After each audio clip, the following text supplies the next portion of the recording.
Today we're making pineapple upside down pudding. It's one of our favourites, I have to say. So I'm just going to begin by lining a baking tin. So it's a spring form tin, I don't know if you can see it, but I'll move it over. A spring form tin, and I've put some greaseproof paper in the bottom. And what I'm going to do is I'm going to put my pineapple rings into this. Now this is 2 small tins of pineapple, which I'm going to put in there. There we go. Just around and about. 1 tin is not enough for this, unfortunately. So if we just sort of, it's moving a bit because I forgot to put some stuff on the bottom, but never mind, we'll work with it. There we go. And 1 in the middle. So we just pop that in there. There we go. Perfect. And what we do with the others that are left is we make a little gap in each. I'm putting a little bit between each one.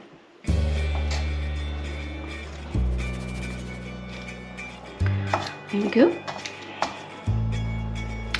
And there's like a little tight 3/4 of a ring left. What we're going to do now is pop in some glacé cherries. It is a bit sticky and messy, this bit, and I'm going to pop them in whole because I can't be bothered to cut them on this occasion, but you can cut them if that's what you want to do, cut them in half. There we go. And if you try to put the open bit to the top, because the other side is the presentation side, and that'll be nice and round. Right, there we go. So I'll just pop that away. Now you need to put some golden syrup in here. So it's roughly about 2 tablespoons, but I find the best thing is just to put little bits in between the pineapples. This ensures that you have a nice syrup when you get it cooked, a nice sort of gooey bottom on it. You can use sugar and butter if you wish, but I find that one sticks more and it goes dark, so I'm not really that keen on that. But this is the traditional way of doing it. So once you've prepared your tin, which is just there, we need to add 180 grams of spread to your bowl, along with 180 grams of caster sugar. You can use golden caster sugar or just the plain white caster sugar, that is up to you, that's no problem. You could even use brown sugar if you want a slightly different taste. And what we're going to do, as you know by now, is cream them together until they're light and fluffy. When your mixture is as light as it can be, it's time to start adding the eggs. And we're adding 3 larger eggs, 1 at a time, incorporating them after each egg. If you don't feel confident cracking them on the side and putting them in from there, put them into a bowl first of all, or a dish of some sort. Oops, I've just gone and done what I never do, which is catch that. Anyway, let's see. And then break it in.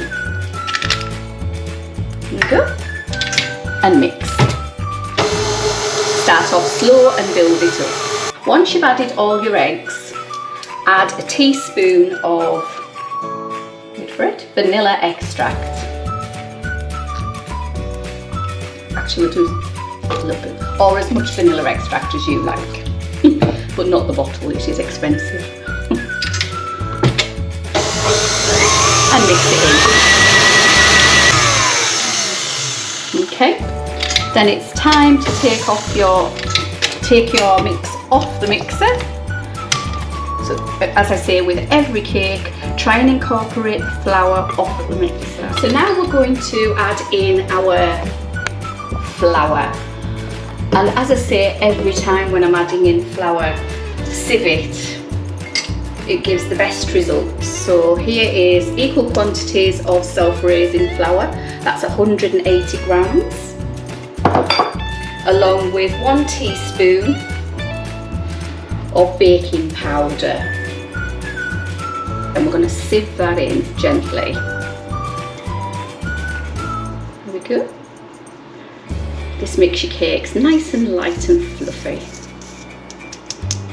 And taking a spatula, fold in your ingredient and fold. And basically folding just means go over, go around and go over, go around and go over. You go right through the middle when you're doing it as well.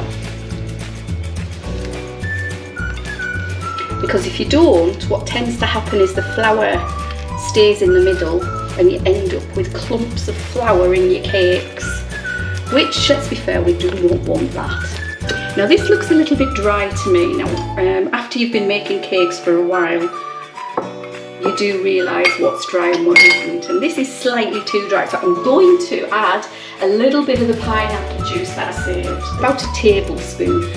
So I'm going to put that in. And that will add to the flavour as well. Okay, so just gently mix that in. And just do it for a minute or two until you know it's done. See? And that's a lovely consistency now. So what we're going to do now is we're going to put it on top of our pineapple, which we prepared earlier. Spread it evenly across the pan, or as evenly as you can. Just cover up the pineapple. Get it right to the edges. And when that's done, we're going to stick it in the oven, gas mark 3, for, how long is it again? For 50 to 60 minutes. Okay, so off we pop.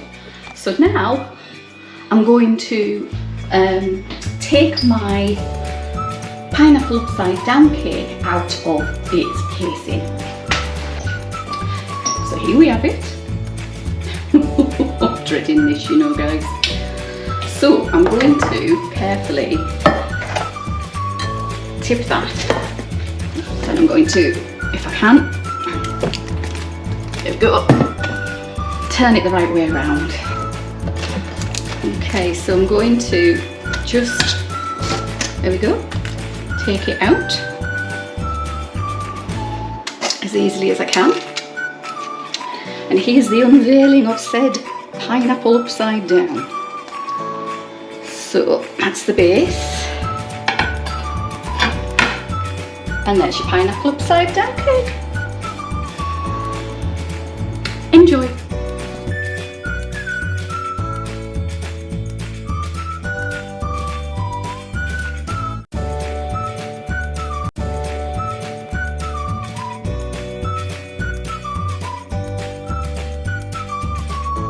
So in my bowl I've got 1 cup of sugar and half a cup of spread, in this instance stalk, because we're going to be making the Frugal Fit Mom's banana bread, which I've made before and it is absolutely amazing. It's one of the best banana bread recipes I've had, and that's no lie.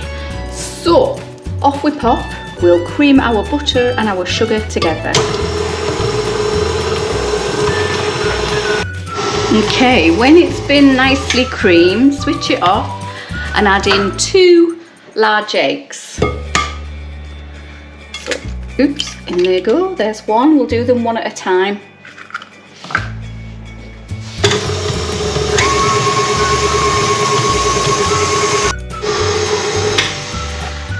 Once that one's done, pop the other one in. Oops, pop the other one in. Go.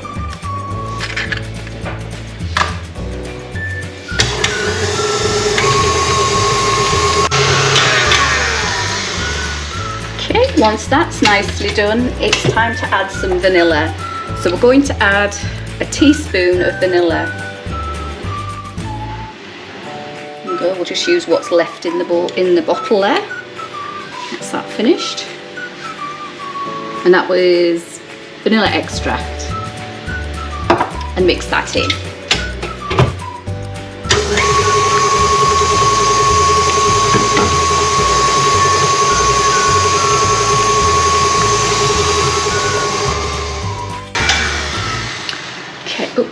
to the back. Yeah, here we go. Next, what we need to do is add 2 cups of self-raising flour. Now normally I would say don't beat these in, however the recipe asks you to, so here I go. So I'm going to do it in half cupfuls because they're easier to get into my container here.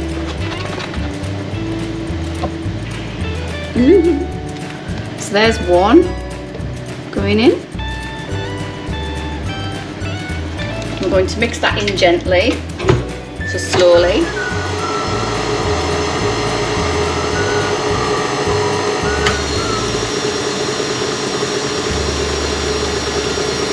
That's half a cup there.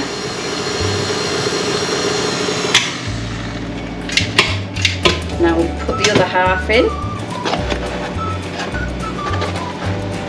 Oops. So that's 1 full cup there.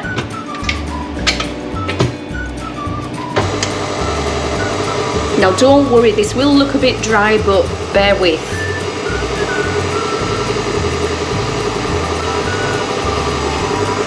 Okay, and then we're going to pop in, whoops, could have done with being further back, couldn't it? Okay, another half.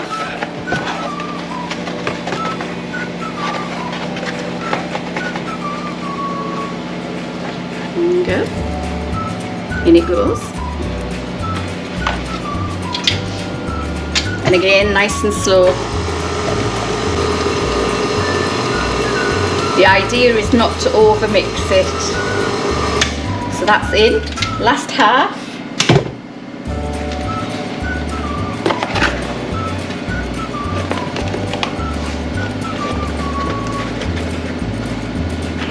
If I can get it out. Here we go. There we go. Put that down. Give it a mix. Sorry if you can't hear me put the noise in there. Forgot to shut the door. And last but not least, what's going in now is 3 bananas, mushed. So 3 smashed bananas. Now these were in my freezer, I've defrosted them and I've just smashed them, and it's all the juice that came out as well. So that's all going in now.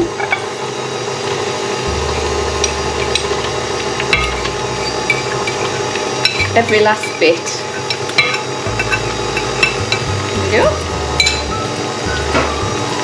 And then quickly give it a whiz. We don't want to overdo it. There we go. So that's our banana cake recipe. Now I do have a tin already prepared here. There we go. So I've prepared a tin. Whoops. This is a loaf tin. I got it in IKEA.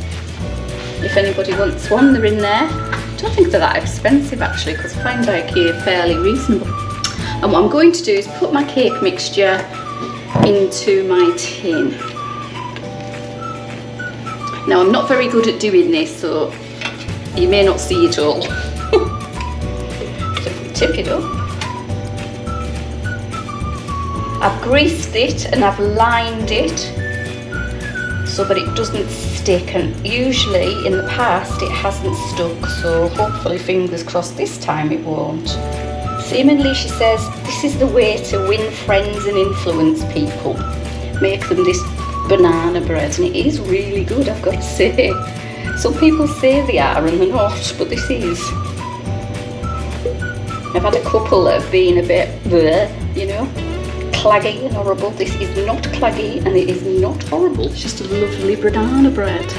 Right, now I'm going to do something slightly different that she doesn't say to do on hers, but we'll give it a whirl on this one because I know what my family are like. I'm going to cut up some fudge and pop it on top, because there's nothing nicer than some little bits of fudge in your banana bread.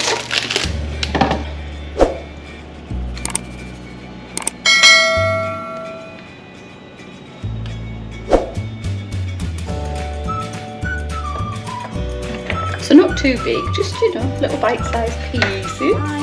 And we're going to put that in the oven on gas mark for a good hour.